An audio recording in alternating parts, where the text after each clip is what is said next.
আসসালামু আলাইকুম, welcome to আফরোজাস cooking time. আজকে আমি ফ্রোজেন করা আম দিয়ে আচার তৈরি করে দেখাবো। এই আমটা আমার 2 মাস আগে ফ্রোজেন করা ছিল।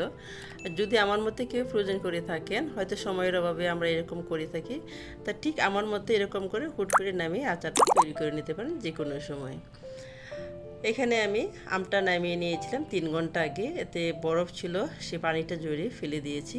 আর এখানে যা যা উপকরণ লাগে আমি এলাচ, দারচিনি, রসুন বাটা, আদা বাটা, সরিষার তেল, পাঁচফোড়নের গুঁড়া, শুকনো মরিচের গুঁড়া, হলুদের গুঁড়া, সব কিছু উপকরণ আমি হাতের কাছে নিয়ে নিয়েছি। এখন চলে যাব চুলা। এখানে 1.5 কাপের মতো সরিষার তেল দিয়ে দিলাম, শুকনো মরিচ, 1 টেবিল চামচের মতো রসুন বাটা দিয়ে দেওয়ার পর দেখতেই পাচ্ছেন উপরে কিন্তু অনেকটাই ফেনার মতো হয়েছে। এখানে 1 চা চামচ আদা বাটা, 1 চা চামচ দিয়ে দিলাম লাল মরিচের গুঁড়া, 1/2 চামচ হলুদের গুঁড়া, স্বাদ মতো লবণ। এরপর যাচ্ছে এলাচ, দারচিনি, তেজপাতা, সব কিছু দিয়ে মশলাটাকে ভালোভাবে কষিয়ে নিব। মশলাটা যখন কষানো হয়ে যাবে, এরই মাঝে আগে থেকে ফ্রোজেন করা আমের আটিগুলো দিয়ে দিলাম। এরপর এখানে 4 কাপের মতো আমি চিনি ব্যবহার করেছি, 1 টেবিল চামচ ব্যবহার করেছি এখানে পাঁচফোড়নের গুঁড়া।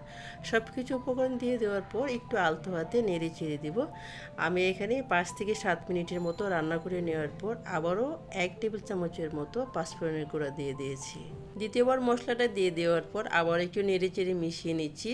তবে আমের টকটা কেমন সে বুঝে আপনাদেরকে অবশ্যই চিনিটা ব্যবহার করতে হবে। আমার আমটা কিন্তু অনেকটাই টক ছিল, তার জন্য চিনিটার পরিমাণটা আমার একটু বেশি লেগেছে।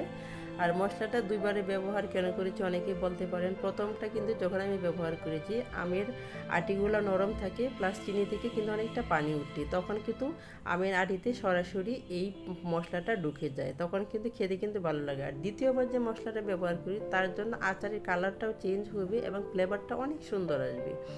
নেড়েচেড়ে মিশিয়ে নেওয়ার পর দেখেন উপরে কিন্তু তেলটা বেশি আসছে। আর আমার একটা আমের ফালি কিন্তু ভেঙে যায়নি, একদম ইনস্ট্যান্ট আমের আচার বানালে যেরকম ফালিগুলো একদম পারফেক্ট থাকে, ঠিক আমারটাও কিন্তু এই যে ফ্রোজেন করা, এরপরে কিন্তু বোঝা যাচ্ছে না যে এটা ফ্রোজেন করা আমের আচার। চুলাটাকে বন্ধ করে দিব। বন্ধ করে দেওয়ার পর পুরোপুরি ঠান্ডা করে নেব। যখন ঠান্ডা হয়ে যাবে দেখতেই পাচ্ছেন আটির গায়ে গায়ে মশলাটা কিন্তু লেগে গিয়েছে এবং তেলটা কিন্তু নিচে চলে আসছে। আর এই আচারটা এত মজা হয়েছিল যে কি বলে বোঝাবো। দেখেন প্রতিটা আমের আটি কিন্তু একদম পারফেক্ট হয়েছে, মশলাটা এটার গায়ে গায়ে লেগে আছে। এখন আমি কাঁচের জারে এটাকে সংরক্ষণ করব। চেষ্টা করবেন কাঁচের জারে সংরক্ষণ করার জন্য, এতে করে দীর্ঘদিন এটা সংরক্ষণ করতে পারবেন।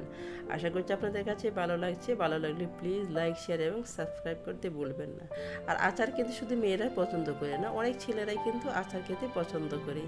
যাদের ঘরে ছেলে মেয়ে দুটোই আছে তারাই বুঝতে পারেন আচার বানানোর কেউ নেই। আমার ঘরে কিন্তু আচার থাকে না। সবাই ভালো থাকবেন, সুস্থ থাকবেন। আল্লাহ হাফেজ।